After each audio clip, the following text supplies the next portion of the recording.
good? It's your boy 2K here. Shout out to the movement and everybody who's moving with us. If you haven't done so already, man, go check out the website 3kingsboxing.com and get the latest and greatest. For this one, I want to do a prediction video between Andre Dirrell defending his IBF interim 168-pound title in a rematch against Jose Uzcategui. Now, if you haven't already heard the interview we had with Andre Dirrell, I think it was a couple weeks ago, go check that shit out. Come back and watch this shit, because it might be relevant, some of the information that he's providing in that particular interview. You might understand better why I make the pick I pick. Man, dangerous fight. You know, Andre Dirrell is 34 years old, man. Very gifted fighter. A guy who has had the unfortunate circumstance of being a world champion eluding him, right? Now, some of that, he's brought that shit on himself. And in other situations, it wasn't his fault, right? Of course, I'm talking about the Carl Froch robbery during the Super 6 tournament. He probably should have beat Carl Froch. That would have made him a champion, I believe. And then, of course, the Arthur Abraham situation in the same tournament. I felt like he drew that out, and he ended up withdrawn from the tournament. You know what I'm saying? I think he should have probably stayed in the tournament. He would have had the opportunity again to be a champion. And in that fight, honestly, it was looking the way the first Uzcategui fight was looking, right? But switched. The Arthur Abraham fight, Andre Dirrell was winning the earlier rounds, right? And Arthur Abraham was fighting the way he always fights. You know, like I told y'all before in a previous video, he had that old man type of game. He gonna watch what the young niggas do, and then he gonna make his adjustments. And that's what Arthur Abraham always did. The first 4 rounds, he just watching you, trying to figure out a pattern. And in round 5, he's already got that pattern. That's when he starts to turn it on. That's exactly what he did against Andre Dirrell. And that's when you started seeing Andre Dirrell get dropped and, you know, get hit and play it out and end up, withdrawn from the fight, then withdrawn from the tournament altogether, right? It's a fight that he was getting ready to possibly lose. Same thing with Uzcategui, but in this situation, Uzcategui was winning the earlier rounds, and Andre Dirrell started to pick it up later. But at the time when Uzcategui landed the shot that actually got him disqualified and put Andre Dirrell, in my opinion, in an 11-12 second coma, you know what I'm saying? I don't think that punch was illegal. The fucking shot was right at the bell. And Andre Dirrell is my man, make no mistake. I talked to Andre Dirrell quite a few times, you know what I'm saying? That's my dude right there. But I gotta be real, you know what I'm saying? This is an objective channel. I gotta be fucking real, you know what I'm saying? Andre Dirrell was knocked the fuck out, dog. He was knocked out. And when he came to, 32 seconds later, you know what I'm saying? He started to draw it out, just like he did the Arthur Abraham fight, and bowed out of it. Now, in this situation, he won a disqualification, and I thought that was unjust. You know what I'm saying? I felt Uzcategui should have been awarded the knockout in the 8th round in that fight, right? Man, I told Andre Dirrell in the interview, I said, yo, one of the problems that you had was that you fought southpaw the entire fight, and Uzcategui had an excellent game plan to negate what you could do from the southpaw stance, right? Andre Dirrell is a switch hitter. He's like a Terrence Crawford. You know what I'm saying? He could fight orthodox, fight southpaw.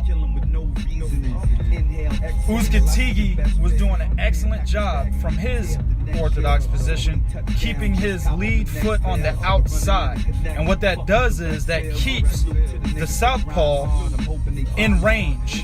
You know what I'm saying? When their left foot is out, they have more opportunities to control the action. You know, ring generalship, one of the 4 criteria of judging. So as the orthodox fighter, if you keep your lead foot on the outside, you're more able to do, or let me say this, you have a better chance at being able to command what's going on in the ring. You know what I'm saying? And especially being able to keep him at range. Also, Andre Dirrell kept his back on the fucking ropes, which for a guy who's a boxer puncher like Uzcategui, and if y'all niggas don't know what a boxer puncher is by now, it's a guy who typically will use the jab to get a little bit closer, whether it's inside or mid-range distance, preferably mid-range distance, and that's where he unloads the majority of his power shots. That's a boxer puncher, right?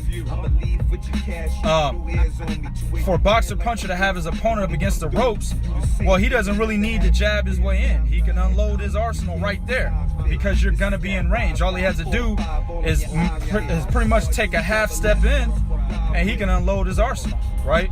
To the body and to the head. And that's exactly what Uzcategui was doing whenever Andre would retreat to the ropes. That's actually ultimately how he got knocked the fuck out. It's because, and it was a round that he was actually winning. He was winning the 8th round, but he got knocked out because he retreated to the ropes, right? He can't do none of that shit. What Andre's gonna have to do, man, he's going to have to mix it up. I don't think he should fight southpaw the entire fight. I think he should mix it up. Change from southpaw to orthodox. Maybe, you know, rounds 1, 2, 3, fight southpaw. You know, 4, 5, 6, fight orthodox. Because one thing I learned about Uzcategui, he's a smart-ass fighter. He's not a dumb-ass fighter. Of course, you know, he ain't like Floyd Mayweather IQ, you know what I'm saying, level, but he's a smart fighter. He's just smart enough to make adjustments to fucking, to what Andre Dirrell is doing in the ring. You know what I'm saying? So, with that said, Andre Dirrell is going to have to mix it up. One thing he did late in the fight that was working for him, he would kind of feint right, then shoot the straight left. This is, of course, from the southpaw position. And then he would duck under and roll to his right. He was hitting Uzcategui a lot with that shit. Uzcategui was waiting for Andre Dirrell to jab so he could shoot his own jab or his straight right over Andre Dirrell's jab. He was doing that shit the whole fucking fight. Also, when Andre Dirrell would jab to the body, a punch that I always tell cats is essential, because when you jab to the body, you make your opponent reset, right? He would jab to the solar plexus, but the problem is with that particular punch, if you keep yourself in range and your opponent is smart enough, he will shoot a counter over the top. And if he's accurate enough, he will land that shit every time. That's what Uzcategui was doing. Every time Dirrell would throw the jab to the body, Uzcategui come over the top with straight right hand. Every single fucking time. He would even implement a hook into that shit. So whenever Andre switched it up towards the end of the fight where he was shooting the straight left hand first, Uzcategui was kind of confused. He was too busy waiting on a jab. That was something new. So he tried to make his own adjustments, right? But Andre Dirrell, at that time as well, he was moving. He wasn't retreating to the ropes and he wasn't staying in range, right? There's another thing that Dirrell did in the fight, and I told him in the interview, I said, bro, you're going to have to get this nigga angles. Uzcategui had lunged in and threw a straight right hand, and Andre Dirrell circled to his left and ended up Uzcategui's back was facing Dirrell. Now, Andre didn't take advantage of that opportunity, but what that told me was Andre has such superior footwork, right, that he's able to make it to where a guy like Uzcategui could throw a punch and make him have his back facing him, right? A whole lot of shit Andre Dirrell can do in the ring, but for some reason he doesn't do it. He's got a mental block, right? For some reason, just like the James DeGale fight, in the beginning of that fight, he allows himself to get down on the cards, and then he tries to come scraping back in the second half of fights. He can't fucking do that against Uzcategui. I think the guy's too smart. I think Uzcategui's too smart, man, right? He's gonna have to mix it up, like I said, and he's gonna have to start early.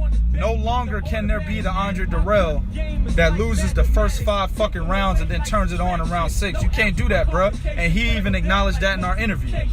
You know what I'm saying? It's gonna be a good fight.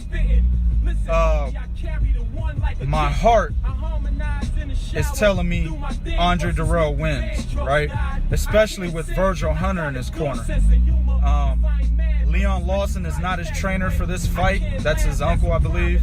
That's the guy that punched Uzcategui in the face at the end of their first fight. That's not his trainer for this fight. It's been Virgil Hunter.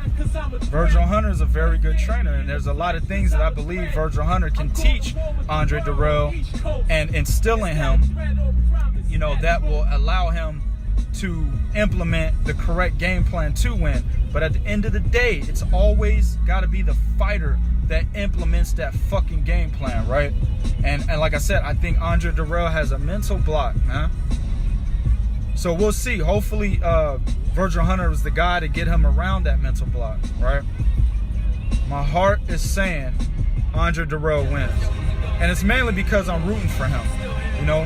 And it's the unfortunate circumstances that he's been through while I'm fucking rooting for him. You know what I'm saying? But at the end of the day, man, I think Jose Uzcategui is a gifted fighter, very underrated IQ, very underrated abilities in the ring. Very special fighter in my opinion. I think Uzcategui's gonna get him, man. I got Uzcategui winning this fight. But I think what can happen is this. If Uzcategui doesn't knock him out and the fight goes 12 rounds, I think Andre Dirrell takes a decision. But I think we will come away at the end of this fight saying, man, Uzcategui won that shit. Real talk. YouTube, do what you do in the comment section. Let me know what you think about this fight. But be real. This is real talk.